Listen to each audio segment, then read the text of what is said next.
Hey everybody, it's Ben here, and today I'm doing a little work on the Vectrix. Recently, I got the whole thing torn apart. I got the batteries hooked back up to the bike with jumper cables. I got some charge in them, and I even got the bike to communicate with a computer. And I think what I want to do now is just put it back together, even though it doesn't have the range that it originally should have. I've got the original cells, and I'd like to use them at least just to test it out and all, and then later I can dig through and see if I can find any bad cells or upgrade to lithium. So here I go, gonna put the bike back together.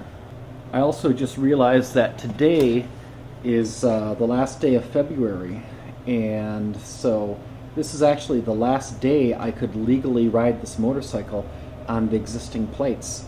So maybe I can get it together, go down the road legally before the end of the day.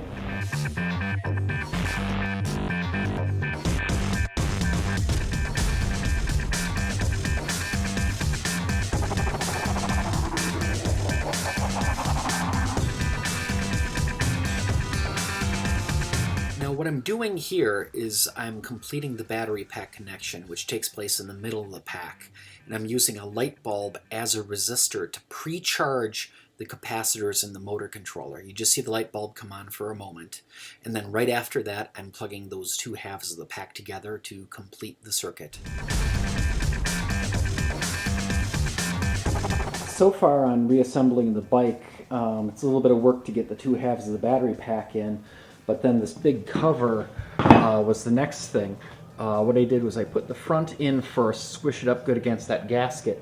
But then on the back, this is the fan system that cools everything, comes out back here. And this has to tuck under this. It doesn't have a lot of flex. You really can't easily take it off. So what worked best was a flat bar and getting it in between the two, flexing it enough until I could pop that cover under there. That seemed to work pretty well.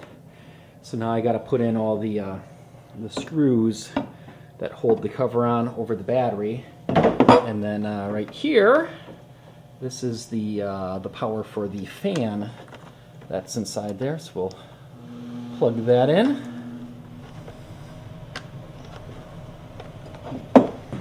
and add all those screws.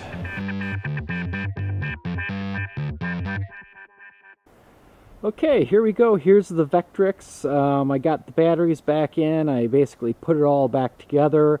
Turned it on. All the lights came on and everything. Turned it back out. Rolled it outside to test to see if it would run. And it, in fact, does not. So let's take a look at what the problem is. I guess first let's just take a look at the dashboard.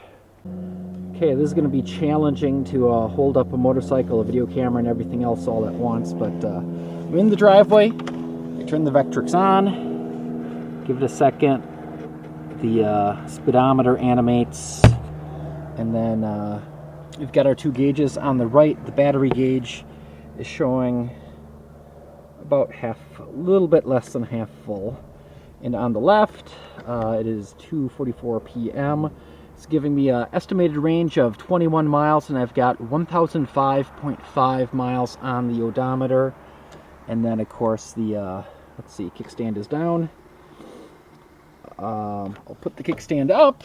I'm going to hold the left and then the right. This will be interesting. Have to hold the camera a little funny for a second. Left and right to get into the go mode. There we go, we've got the go mode. And now I am up on a jack right now, but I'm just gonna twist the throttle here.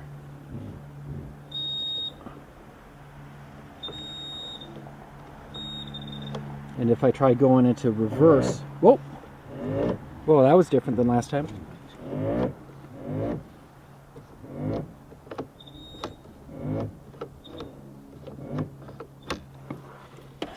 Huh, wow, okay. Last time I tried reverse, absolutely nothing happened. This time the wheel's trying to spin a little tiny bit. Let's go take a look at the back wheel.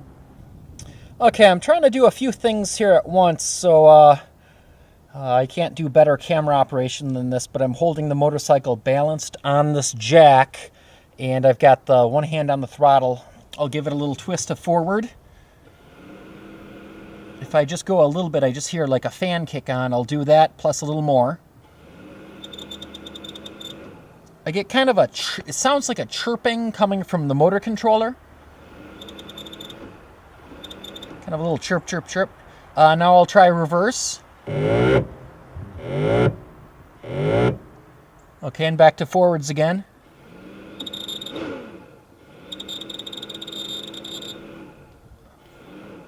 And a little reverse. So if anybody's run into that sort of thing with their Vectrix, please let me know. Is that a transmission thing? Is it missing oil in the planetary transmission? Is it the encoder on the motor? If you have any idea, let me know. Otherwise, tune in next time, or subscribe to my YouTube channel, or subscribe over at 300mpg.org. See you next time.